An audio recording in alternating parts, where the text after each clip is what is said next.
वसुंधरा की बहू संगीता, जो कि बहुत ही बड़ी चुगलीखोर थी, उसको सारा दिन किसी न किसी की चुगली करने से मतलब रहता था। ऐसे ही एक दिन उसकी सास उसे कहती है, अरे बहू, दिन निकल आया है। जो अचार धूप में डालने के लिए रखे थे उन्हें ले जाकर धूप में डाल दे। शाम को तेल गरम करके उसमें तेल डालना है। और आज धूप भी अच्छी निकली है, अचार अच्छे से सूख जाएंगे। और मेरी बात ना ध्यान से सुन लेना, अगर काम ढंग से नहीं किया ना तूने तो मुझसे बुरा तो कोई नहीं होगा। अरे माँ जी, आप बिल्कुल चिंता मत करो। आपने जो बोला है वो मैं बिल्कुल सही तरीके से और सही समय पर कर दूंगी। मेरा फर्ज है मैं आपको हमेशा खुश रखूं और इस घर की पूरी जिम्मेदारी को बखूबी निभा लूं। फिर सर्वगुण संपन्न बहू जो हूँ, मेरी माँ ने मुझे बहुत अच्छे संस्कार दिए हैं। हाँ, तेरे संस्कार कितने अच्छे हैं ये मुझे अच्छे से पता है। इसे कहते हैं कि अपने मुआ मिट्ठू। अपनी तारीफ करने का एक भी मौका नहीं छोड़ती तू। जितना बोला है उतना कर, और बाकी का जो काम पड़ा है ना उसे भी समय से कर लेना। मैं जरा अपनी सहेली के घर जा रही हूँ, कीर्तन है ना उसके घर। जब तक घर आऊँ तब तक घर का सारा काम खत्म हो जाना चाहिए। इतना बोलकर सास वहाँ से चली जाती है। थोड़ी देर बाद संगीता के फोन पर उसकी माँ का फोन आता है। हाँ माँ, लगी हूँ घर के काम में। बुढ़िया मुझ पर इतना सारा काम का बोझ डालकर अपनी सहेली के घर चली गई। अब आप ही बताओ, अकेली नन्ही सी जान क्या क्या काम करेगी। सच में तेरी सास के तो बड़े ही आराम है। कभी यहाँ घूमती है, कभी यहाँ घूमती है, कभी वहाँ घूमती है। पूरे घर की जिम्मेदारी मेरी बेटी के ऊपर छोड़ रखी है उस बुढ़िया ने तो। वही तो, सारा दिन अपनी बेटी से लगी रहती है फोन पर। सुना है मेरी ननद अपनी सास से बहुत लड़ाई करती है। अरे जैसी माँ है वैसी तो बेटी होगी ना। आखिर बच्चों के अंदर भी तो माँ के संस्कार होते हैं। बात तो तेरी बिल्कुल सही है बेटा। खैर हमें क्या, मेरी जो पड़ोसन है ना, अरे वही शर्मा आंटी की लड़की, कल हमारी गली का जो बबलू है ना उसके साथ भाग गई। यही बताने के लिए तो मैंने तुझे फोन किया था। अच्छा वैसे आपको पता है मेरी ननद की शादी को 3 साल हो चुके हैं, अभी तक कोई बच्चा नहीं हुआ है। इस वजह से उनके ससुराल में आए दिन कलेश होता रहता है। ये बात अभी घर के अंदर ही है, बाहर वालों को पता भी नहीं है कि क्या चल रहा है। खैर मेरी आदत है, मैं कभी किसी की चुगली नहीं करती। अब जरा घर का काम वाम कर लूं माँ। ऐसे ही शाम हो जाती है। तभी संगीता की सास उसे बोलती है, अरे बहू, जो अचार मैंने तुझे दिए थे ना धूप में डालने के लिए, जरा ले आ, तेल डाल देती हूँ उसके अंदर गरम करके। हे भगवान, मैंने तो अचार धूप में सुखाया ही नहीं। अब क्या करूं? ये बुढ़िया तो मुझे मार डालेगी। कुछ तो बहाना लगाना पड़ेगा अच्छा सा। क्या करूं? हाँ, आइडिया। सुनाई नहीं दिया क्या महारानी तुझे? माँ जी, अचार तो ठीक से सूखा नहीं। दरअसल छत पर ना एक बिल्ली अचार के पास बार बार घूम रही थी। इस डर के मारे मैं अचार नीचे ले आई। क्या पता बिल्ली अचार के जार को नीचे से गिराकर तोड़ देती या फिर अचार छोटा कर देती तो। अरे थोड़ा बहुत तो धूप लगा होगा ना, लेकर आ, मैं देख के पता कर लूंगी कि कितना धूप लगा है और कितना नहीं। माँ जी, थोड़ा सा भी धूप नहीं लग पाया। अरे तुझे चुगली करने से फुर्सत मिले तब तो काम के ऊपर ध्यान देगी ना। और रही बात बिल्ली की, तो बिल्ली मेरे घर में आ ही नहीं सकती। तू कह रही है कि बिल्ली छत पे बार बार आ रही थी। अरे बिल्ली आने का सवाल पैदा ही नहीं होता, क्योंकि बिल्डिंग इतनी ऊंची है तो बिल्ली कहाँ से आएगी। अगर अपनी आदत नहीं सुधार सकती तो कम से कम झूठ भी मत बोला कर। दोनों माँ बेटी बैठकर यहाँ वहाँ की चुगलियाँ करती रहती हैं। सास को बहुत गुस्सा आता है और वो तुरंत घर से बाहर चली जाती है। सास अपनी बहू की चुगली करने की आदत से बहुत परेशान थी। चलते चलते रास्ते में सास को कई बार दिखाई देती है। सास बाबा के पास जाती है और उनको अपना सारा दुखड़ा सुनाती है, जिसके बाद बाबा उसे कहते हैं, अच्छा, तो तुम अपनी बहू की चुगली करने की आदत से परेशान हो। चिंता मत करो, उसे सबक सिखाने के लिए मेरे पास एक तरकीब है। ये एक चमत्कारी गोली है। इस गोली को अपनी बहू को दूध में मिलाकर दे देना। उसके अगले ही दिन ये गोली अपना असर दिखाना शुरू कर देगी। जब तुम्हारी बहू चुगली करना शुरू करेगी तब यह चमत्कारी गोली उसकी जुबान इतनी ज्यादा लंबी कर देगी। ऐसा 3 दिनों तक रहेगा और उसकी जुबान तब ठीक होगी जब उसे सच में अपनी गलती का एहसास होगा, और उसे इस गलती का एहसास तुम ही दिलाओगी। एक सास के जरिए ही उसकी बहू की बुरी आदत हमेशा हमेशा के लिए दूर होगी। सास वो गोली लेकर घर आ जाती है और अपनी बहू को दूध में मिलाकर दे देती है। ऐसे ही अगले दिन बहू फिर से फोन पर किसी से बातें करते हुए किसी की चुगली करना शुरू कर देती है। और जैसे ही वो चुगली करना शुरू करती है, उसकी जीभ धीरे धीरे लंबी होती जा रही थी। उसकी जीभ काफी लंबी हो चुकी थी। बहू बहुत ही ज्यादा डर जाती है और वो चिल्लाते हुए अपनी सास को बुलाती है। तभी वहाँ पर उसकी सास आती है और उससे कहती है, अरे ये क्या बहू, तेरी जीभ तो लंबी हो गई। लगता है कि चुगली करने के लिए अब परफेक्ट बन चुकी है। आखिर इतनी छोटी सी जीभ से कितनी चुगली कर पाएगी, इसीलिए भगवान ने लंबी जीभ कर दी ताकि तू जीभ भर के चुगलियां कर सके। नहीं माँ जी, मुझे इस लंबी जुबान से ना बहुत ज्यादा तकलीफ हो रही है। ऐसा लग रहा है जैसे मेरी जीभ अंदर से खिंच रही है और मुझे दर्द भी हो रहा है। ऐसा कैसे हो सकता है माँ जी, ये क्या हो गया मेरे साथ? इसे कहते हैं बुरे कर्म का नतीजा हमेशा बुरा होता है। अगर इंसान अपने ही कर्मों के फल से घबराने और डरने लग जाए तो उसे समझ जाना चाहिए कि उसके किए हुए कर्म कर्म नहीं बल्कि कुकर्म थे। और तुझे अभी भी समझ में नहीं आया बहू कि मैं तुझे क्या समझाना चाहती थी और ये सब क्या है? आज मुझे बहुत दर्द हो रहा है, मुझे किसी डॉक्टर के पास ले चलिए ताकि वो मुझे ठीक कर दे। दरअसल बहू, ये एक ऐसी परेशानी है जो डॉक्टर भी ठीक नहीं कर सकता। मुझे कल सपना आया था कि सपने में भगवान ने मुझे कहा था कि अगर तेरी बहू चुगली करना बंद नहीं करेगी तो मैं उसकी जीभ लंबी कर दूंगा। और देख, मेरा सपना सच हुआ। और उन्होंने ये भी कहा था कि जब तुझे सच में अपनी गलती का एहसास हो जाएगा, उसके ठीक 3 दिन बाद तेरी जीभ पहले जैसी हो जाएगी। अब ये तो तुझे पता होगा ना कि तुझे सच में अपनी गलती का एहसास हुआ भी है या नहीं। हाँ माँ जी, मैंने अपनी ही ननद की चुगली फिर से अपनी माँ से की थी और जैसे ही मैंने ये चुगली की वैसे ही मेरी जीभ इतनी लंबी हो गई। माँ जी, मुझे अपनी गलती का एहसास हो गया है। सही कहा है आपने कि बुरे कर्म का नतीजा हमेशा बुरा ही होता है। मैं आए दिन हर किसी न किसी की बुराई करती रहती थी, चुगली करती रहती थी। यहाँ की बात वहाँ करने में मुझे बड़ा मजा आता था और आए दिन का ये मजा मेरे लिए इतनी बड़ी सजा बन गई। माँ जी, अब मैं कैसे ठीक होंगी? वादा करती हूँ अब मैं किसी की चुगली नहीं करूंगी। अब बस मुझे किसी तरह ठीक कर दो। मुझे अपनी गलती का एहसास हो चुका है। मैं वादा करती हूँ अब मैं कभी किसी की चुगली नहीं करूंगी। अब तो ठीक 3 दिन बाद ही कुछ हो सकता है बहू। अगर तुझे दिल से अपनी गलती का एहसास हुआ है तब तो जरूर भगवान तुझे ठीक कर देंगे। इस तरह से इस बहू को अपनी गलती का एहसास हो जाता है। देखते ही देखते 3 दिन बाद बहू की जीभ अपने पहले जैसी ही हो जाती है, जिसके बाद वो अब किसी की चुगली नहीं करती। चुगली करने से पहले उसे लंबी जीभ का खौफ आ जाता है।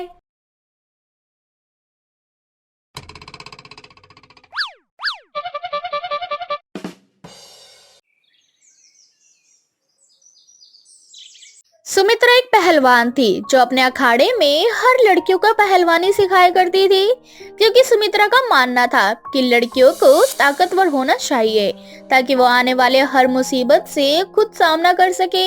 ऐसे ही एक दिन सुमित्रा अपने अखाड़े में एक लड़की को ट्रेनिंग दे रही होती है। वो लड़की पहलवानी देखकर ही डर जाती है और पहलवानी शुरू करने से पहले ही डर जाती है। ये देखकर सुमित्रा उस लड़की से कहती है, बेटा, तुम इतनी छोटी सी चीज से डर गई। अरे तुम्हारे सामने तो अभी पूरी जिंदगी पड़ी है। जानती हो इतनी बड़ी जिंदगी में लड़कियों को कितनी सारी परेशानियों का सामना करना पड़ता है।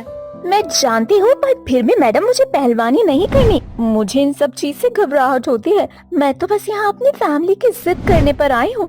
मुझे पहलवानी नहीं करनी और ना ही मुझे पहलवानी में कोई इंटरेस्ट है। अगर ऐसी बात है तो मुझे अपने अखाड़े में ऐसी डरपोक और कायर लड़की बिल्कुल भी नहीं चाहिए जो खुद के लिए ना लड़ सके। एक बात ध्यान से सुन लो, जो खुद के लिए नहीं लड़ता उसके लिए तो भगवान भी नहीं लड़ता। तुम वही करो जिसमें तुम्हारा इंटरेस्ट है।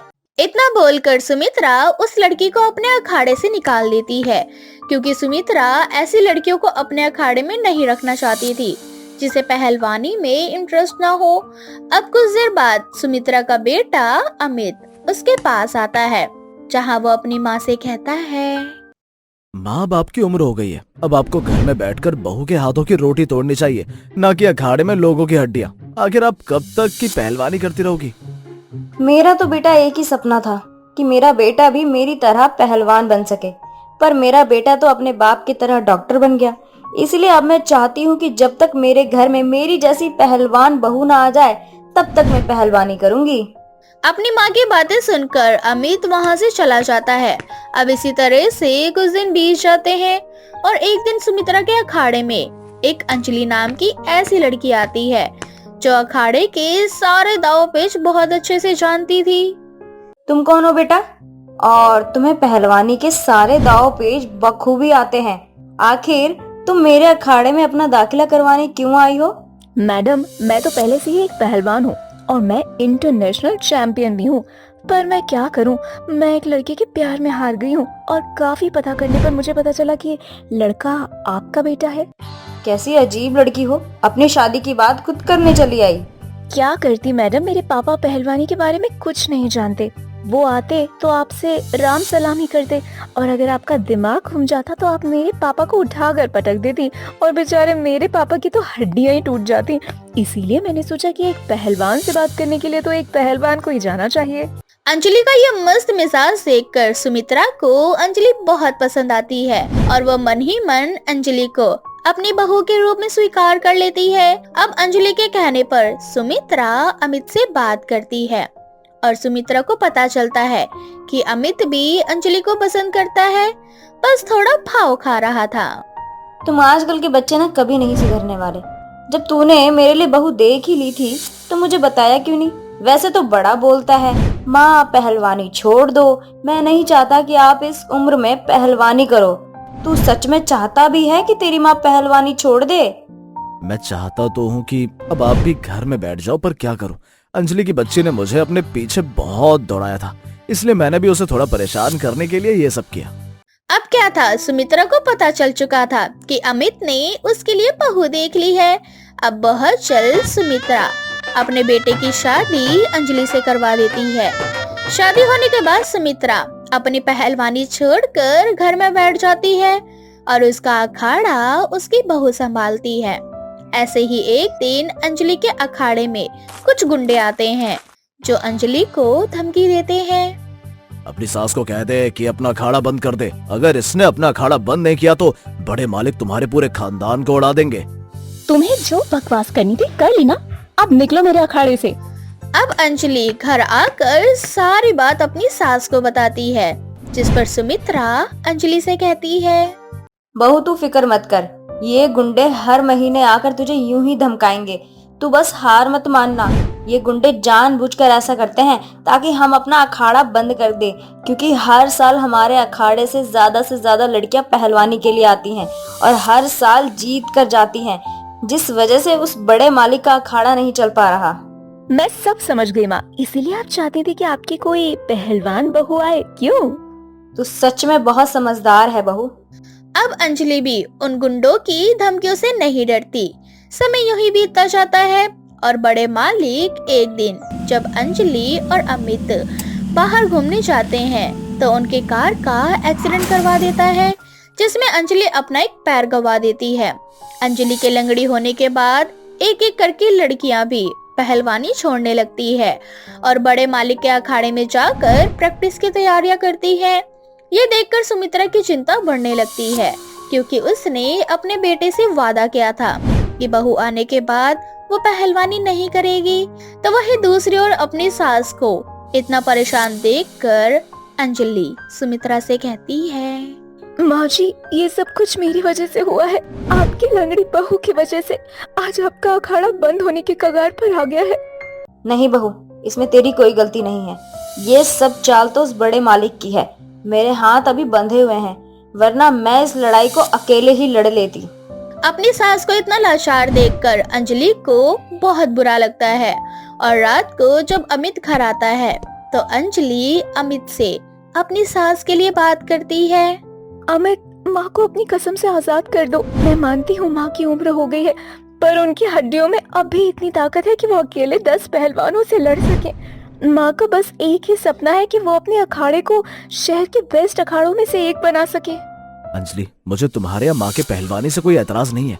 ये सब तो मैं माँ के भले के लिए कर रहा हूँ, पर जब से तुम लंगड़ी हुई हो तब से मेरा डर और भी ज्यादा बढ़ चुका है, इसलिए मैं माँ को इजाजत नहीं दे सकता। अमित, तुम नहीं समझोगी, जब एक पहलवान को पहलवानी करने से रोक दिया जाता है तो उस पर क्या बीतती है। सोचो, तुम डॉक्टर हो और तुम्हारे सामने कोई मरीज मर रहा हो और तुम्हें उसका इलाज करने से मना कर दिया जाए तो तुम्हें कैसा लगेगा। अंजलि अमित को सवालों के घेरे में खड़ा करके चली जाती है। अब अमित काफी सोचता है और वो फैसला लेता है कि वो अपनी माँ को पहलवानी करने से नहीं रोकेगा। माँ, पहलवानी करके आपने मेरी परवरिश करी है और मुझे एक डॉक्टर बनाया है, इसलिए मैं आपसे आपका सपना नहीं छीनूंगा। जिस माँ ने मुझे मेरे सपने पूरे करने दिए, भला मैं उनसे उनका सपना कैसे छीन लूं? मेरी अंजलि तो अब पहलवानी नहीं कर सकती, पर उसकी पहलवान सास जरूर पहलवानी करेगी। अमित की यह बात सुनकर सुमित्रा और अंजलि बहुत खुश होती हैं। जिसके बाद एक बार फिर सुमित्रा अपने अखाड़े में आ खड़ी होती है और पहलवानी करने लगती है। और बहुत ही कम दिनों के अंदर अंदर सुमित्रा बड़े मालिक को उसके किए की सजा दिलवाती है और अपनी बहू का बदला लेती है। साथ ही बहुत जल्द सुमित्रा वो मुकाम भी हासिल कर लेती है जिसके लिए उसने इतने सालों तक मेहनत की थी। अब सुमित्रा का अखाड़ा शहर के टॉप 5 में गिना जाता है। भारती दिखने में बेहद खूबसूरत थी और उसकी सुंदरता में 4 चांद लगाने का काम करते थे उसके काले लंबे घने बाल। उसकी चोटी नागिन की तरह बल खाती रहती थी। ये सब देखकर हर कोई उसकी सुंदरता और उसके लंबे काले बालों की तारीफ किया करते थे। ऐसे ही अब भारती के माता पिता को उसकी शादी की चिंता सताने लगती है। एक दिन भारती को देखने के लिए अनुराग नाम का लड़का अपनी माँ कमला और बहन निक्की के साथ आता है। कमला तो पहली नजर में ही भारती को पसंद कर लेती है और कहती है, अरे भाई, हमें तो लड़की पसंद है। लड़की की सुंदरता तो देखो, वाह क्या ही कहना। और तो और इसके लंबे काले बाल इसकी सुंदरता में 4 चांद लगाने का काम करते हैं। ऐसी बहू किसे नहीं चाहिए। अरे हमें तो दहेज भी नहीं चाहिए। आप तो बस चट मंगनी और पट ब्याह कर डालो। हमें बस आपकी बिटिया अपने घर ले जानी है। सब लोग बहुत खुश होते हैं। कुछ ही दिनों में अनुराग और भारती का रिश्ता पक्का हो जाता है। जोर शोर से उन दोनों की सगाई होती है। हर तरफ खुशियों का माहौल था। देखते ही देखते उनकी शादी का दिन नजदीक आ जाता है। भारती और अनुराग की शादी बड़ी ही धूमधाम से होती है। शादी के बाद भारती अपने ससुराल की सारी जिम्मेदारी को बखूबी संभाल लेती है।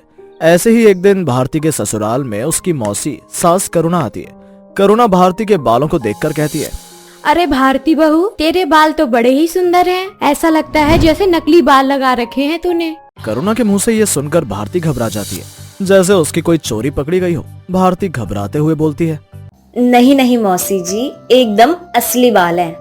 आपको शायद गलत फहमी हुई है। अरे तू घबरा क्यों गई? ऐसा लग रहा है जैसे तेरी कोई चोरी पकड़ी गई हो। अरे मैं तो मजाक कर रही हूँ। वैसे सच बताऊं, भारती बहू तू तारीफ के लायक तो है। मेरी बहन लाखों में एक बहू ढूंढ कर लाई है अपने लिए। घर के काम काज में भी परफेक्ट है, सुंदरता में भी परफेक्ट है। बाल तो इतने ज्यादा परफेक्ट हैं तेरे कि पूछो मत। पूरे मोहल्ले में तेरे ही बालों की तारीफ होती रहती है। ऐसा कौन सा तेल लगाती है तू?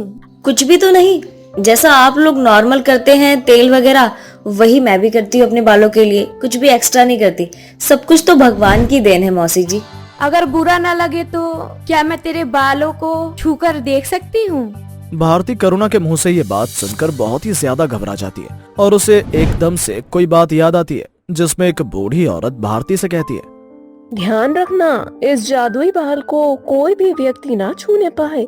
अगर कोई भी बालों की सच्चाई जानने के लिए उसे छूने की कोशिश करता है तो ये बाल तुरंत झड़ने लग जाएंगे। ये बात याद करने के बाद भारती कहती है, अरे मौसी जी, आप किन बातों के पीछे पड़ गई? मैं आपके लिए गर्मा गर्म पकौड़े बनाकर लाती हूँ। ऐसे ही समय बीतता जाता है। एक दिन अनुराग की छोटी बहन निक्की अपनी भाभी भारती से कहती है, भाभी एक बात बताओ, सच में आप अपने बालों में कुछ भी एक्स्ट्रा नहीं करती हो? I mean, आपके बाल और आपकी अपनी मोटी चोटी देखकर ना ऐसा लगता है जैसे आप अलग से अपने बालों की केयर करती हो। मैं चाहती हूँ कि मेरे बाल भी आपके बालों जैसे हो जाएं। अरे निक्की, मेरे बाल तो नेचुरल हैं और मैं कुछ भी नहीं करती अपने बालों के लिए। जो चीज भगवान ने बना कर दी है वो चीज हमारे हाथ में तो नहीं है ना। और सच बताऊं तो मुझे ना तुम्हारे बाल अच्छे लगते हैं, अपने बाल तो बहुत बेकार लगते हैं। मैं क्या सोच रही थी ना, क्यों ना हम दोनों सैलून में जाकर अपने बालों को स्ट्रेट करवा लें। और अब आपके बाल भी थोड़े से घुंघराले हैं तो हम दोनों अपने बालों को ना थोड़ा स्ट्रेट करवा लेते हैं। हाँ, इतना बोलते ही निक्की भारती के बालों में हाथ लगाने वाली थी। तभी भारती निक्की को थोड़ा सा धक्का मारकर हटा देती है और कहती है, आप ना बुरा मत मानना मेरी इस हरकत को। वो दरअसल बात यह है कि मैं अपने बालों में केमिकल ट्रीटमेंट बिल्कुल भी नहीं करवाती। मुझे नेचुरल तरीके से ही अपने बालों को अच्छा रखना पसंद आता है। और आपको जो करवाना है आप करवा सकती हैं, मुझे नहीं करवाना कुछ भी। अगर आपको नहीं करवाना तो मत करवाओ ना, लेकिन ये कौन सा तरीका है? आपने मुझे धक्का क्यों दिया? इतना घमंड करना अच्छी बात नहीं है। और भाभी, घमंड तो रावण का भी नहीं दिखा। फिर तो आपके बाल क्या चीज है? इतना बोलकर मीठी अपने कमरे में आ जाती है। कहीं न कहीं बहुत बुरा लगता है। अब वो जानना चाहती थी कि आखिर भारती अपने बालों में ऐसा क्या लगाती है जिससे उसके बाल इतने सुंदर हैं। ऐसे ही एक दिन भारती घर पर अकेली थी। आज तो घर पे कोई नहीं है और मैंने कई दिनों से अपने बालों की साफ सफाई नहीं की है, क्यों ना आज कर लूं। इतना बोलकर भारती अपने सारे बाल उतार कर उसे अच्छे से वॉश करती है और फिर उसमें तेल लगाती है। थोड़ी देर के लिए भारती अपने जादुई बाल को उतारकर बेड पर रखकर सो जाती है और भारती बहुत गहरी नींद में हो जाती है। थोड़ी देर बाद जब उसकी आंख खुलती है तो वो भूल जाती है कि उसके सर पर बाल नहीं है। वो किचन में चली जाती है, तभी वहाँ कमला आ जाती है। कमला भारती को गंजे रूप में देखकर हैरान हो जाती है। जब भारती की नजर कमला पर पड़ती है तो कहती है, क्या हुआ माँ जी, आप इतना शांत क्यों हैं? बहू, तेरे बाल कहाँ हैं? तू तो गंजी है। ये सुनकर भारती भागते हुए अपने कमरे में जाती है और यहाँ वहाँ अपने बाल ढूंढने लगती है, लेकिन काफी मेहनत करने के बाद भारती को बाल नहीं मिलते। तभी निक्की भारती के नकली बाल अपने हाथों में लेकर आती है और उससे कहती है, यही ढूंढ रही हो क्या भाभी? आपको शर्म नहीं आई हमसे इतना बड़ा झूठ बोलते हुए? अरे अगर आप गंजी थी तो हमें बता दिया होता, लेकिन ये नकली बाल लगाने का क्या मतलब बनता है? हाँ, मुझे माफ कर दो, मैं मजबूर थी। एक बार मेरी बात सुन लो, मैं आपको सारी बात बताती हूँ। हमें कुछ भी नहीं जानना, तुमने हमें धोखे में रखा है। तुम एक गंजी हो और तुमने अपने ससुराल वालों को झूठ में रखा है, जिनके साथ तुम्हें अपनी पूरी जिंदगी बितानी है। उन्हीं से तुमने इतना बड़ा झूठ बोला है। हम तुम्हें कभी भी माफ नहीं करेंगे। अब तुम हमारे घर में रहने के लायक नहीं हो। तभी वहाँ पर भारती का पति अनुराग आता है और अनुराग कहता है, मैं जानता हूँ कि भारती ने जो किया है वो गलत है, उसने हमें धोखे में रखा, लेकिन एक बार जान तो लो कि आखिर ऐसा क्या था जिस वजह से भारती ने हमें इतना बड़ा झूठ बोला। अनुराग के इतना कहने के बाद भारती अपनी पूरी बात अपने ससुराल वालों को बताती है। ये उन दिनों की बात है जब भारती कॉलेज जाया करती थी। बहुत ही ज्यादा सुंदर हुआ करती थी। भारती को दिन प्रतिदिन अपने बालों को और ज्यादा सुंदर करने की चाह रह चुकी थी, इसलिए वो बहुत सारे केमिकल ट्रीटमेंट करवाना शुरू कर देती है। धीरे धीरे उसके बाल झड़ने लगते हैं और वो गंजी होने लगती है। उसकी ये हालत देखकर उसके पूरे परिवार को उसकी चिंता होने लगती है। धीरे धीरे भारती डिप्रेशन की ओर जा रही थी, क्योंकि अब भारती पूरी तरह से गंजी हो चुकी थी। ऐसे ही भारती सर पर कपड़ा बांधे हुए कहीं से जा रही थी, तभी अचानक उसकी नजर एक बूढ़ी औरत पर पड़ती है, जो कि घायल रूप से एक पेड़ के नीचे बैठी थी।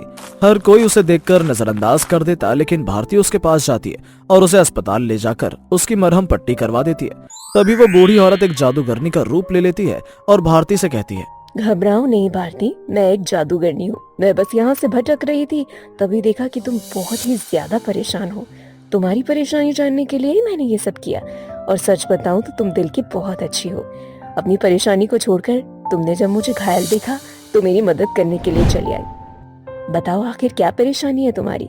मैं तुम्हारी मदद जरूर करूंगी। भारती उस औरत को सारी बात बताती है, जिसके बाद वो जादुई औरत कहती है, घबराओ नहीं, मैं तुम्हें जादुई नकली बाल देती हूँ। ये जादुई बाल जब भी तुम अपने सर पर लगाओगी, इस बात का खास ध्यान देना कि कोई भी इस बाल को चेक करने के लिए इसे छुए ना। जैसे ही कोई इसकी सच्चाई जानने के लिए इसे छूने की कोशिश करेगा, वैसे ही ये धीरे धीरे झड़ने लग जाएंगे। और हाँ, इस बात का तो सबसे ज्यादा ख्याल रखना कि जब तुम्हारे सर पर बाल लगे रहेंगे, तब कोई कितनी भी कोशिश क्यों ना कर ले, तुम्हारे सर से नहीं हटा सकता। इस तरह से भारती नकली बालों के सहारे ही अपना जीवन बिताने लगती है। और मुझे सबसे ज्यादा परेशानी तो तब हुई जब मेरे घर वालों को मेरी शादी की चिंता सताने लगी। अब एक माँ बाप के लिए उनकी बेटी की शादी को लेकर बहुत सारे अरमान होते हैं, लेकिन गंजेपन के कारण हर कोई मुझसे शादी करने से मना कर देता था। लेकिन आप एक बार ये सोचो माँ जी, कि अगर मेरी जगह निक्की होती तो क्या करती आप? इसीलिए मेरे माँ बाप ने और मैंने आपसे ये झूठ बोला। भारती की पूरी बात जानने के बाद ससुराल वाले उसे माफ कर देते हैं। कमला और निक्की दोनों भारती को उसके जादुई नकली चोटी के साथ स्वीकार कर लेते हैं और हंसी खुशी अपने जीवन में आगे बढ़ते हैं।